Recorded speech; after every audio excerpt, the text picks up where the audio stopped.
Hey, what's up guys? I'm Aaron.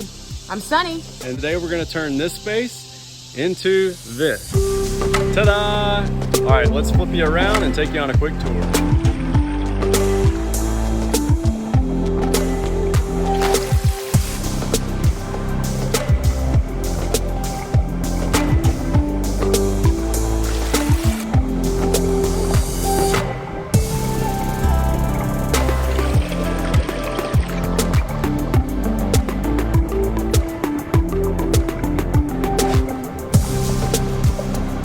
Okay, so down here, customer wanted a little flagstone seating area. We started some winter creeper to fill in the gaps for that natural look.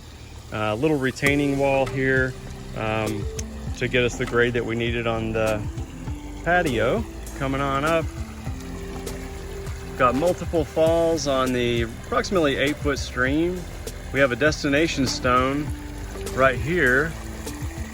The customers wanted to feel like they were at the creek side and feel like sit on the stone and feel the water splashing on their feet, so made sure we incorporated that for them. All the edges are finished with moss and sort of natural edges. This thing looks like it's been here for 1,000 years.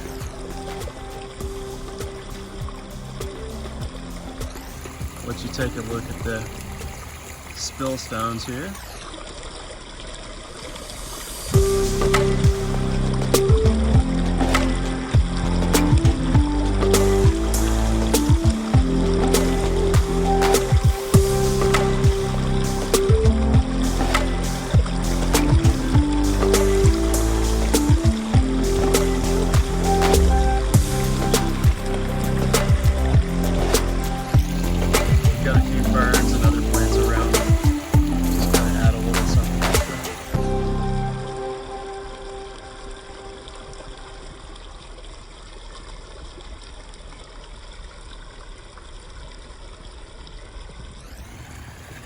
There you go, another successful water feature. Thanks for checking us out.